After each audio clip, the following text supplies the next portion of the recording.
A day in my life as an SK official. Laing adlaw na pud, nagkatiguang nagayod. Ania ako gatalikod, pero nakita ang simod. Magpahumot sa ta, aron di manimaho og agta. Ayaw pansina ang kabukugan, kay mura nagyud og bat nga nahubsan. Kadangog sa dalan, maong ang iro gaki-ang-kiang. Maghinay ta aron dili mga piang. Lantaw-lantaw kunuhay sa sapa, bisag walay namana. Kalapok ug kadangog ginaantos, kay ana sila daw makasantos. Nihapit sa tubod nga gaawas-awas, aron sa kahugaw makalingkawas. Ug karon sa habal-habal mo angkas, kay kapoy naman og baktas, o di arang mga gwapa panhilas, nga sikat sa mainit ug tibuok Pilipinas. Nitabok si Inday sa pikas agianan, maayo gali wala naligsan. Kuya, pasaki ako! Yeah! Unya kay naswertian, aw libre ang plitihan. Ug sud sa hamubo nga higayon, nakita ko na ang among mansyon. Haskan na kong laguta, kay wala sugata sa among gwardya. Nisaka na ang prinsesa sa iyang palasyo nga labi gayong taasa. Anaa na di ay sa sulod ang mga rayna, naggabay-gabay mura gayud ug naay korona. Kaon gayud maayo ug taman para kun mabuang kusgan. Trabaho na ta og sugod, angan man pud og sige na lang og lingkod. Karon pa di ay gabuhat sa tulumanon nga usa ka buwan nang gitugon. Pamaymay murag na ay angay suwayi og saway hala kamoy panuway. Nisamok pagyud si Inday nga ganiha rang gahimbay-himbay. Saksi ang mga laway nga nangalagpot sa panag-istoryahay.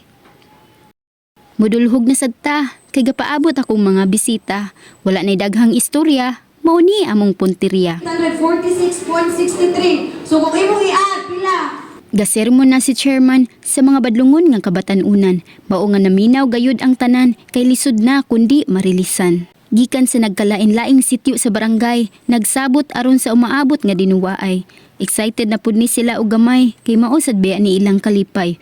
Unya kay perti man kalaay, gadwa-duwa sad ko diri og jutay. Ug pagkataod-taod na abot, ang dugay rang gipaabot. Kun wala kini, wala gayoy mo anhi.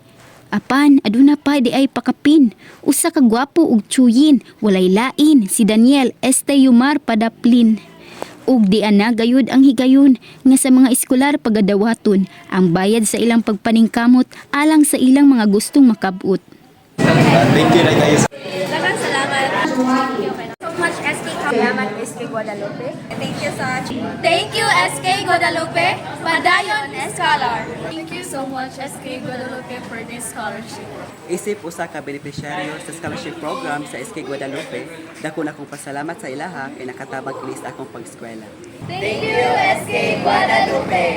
Ug pagkahuman ni ana, naluoy gayud ko sa among rayna kay wala di ay siya pakana nga grabe di ay niyang gutuma. Ug kay naa may mga sobra, automatic angan sad ilabay ra. Mauday ni among bag-ong konsihala, gwapa na, maayo pagyud mo kanta.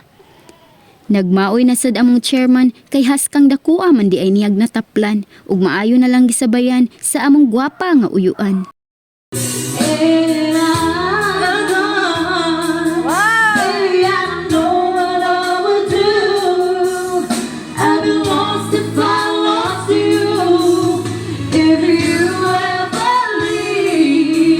Atong paspasan kay basin unyag magabhian, gipatay ang aircon ug suga, apilon sa tana imong palangga.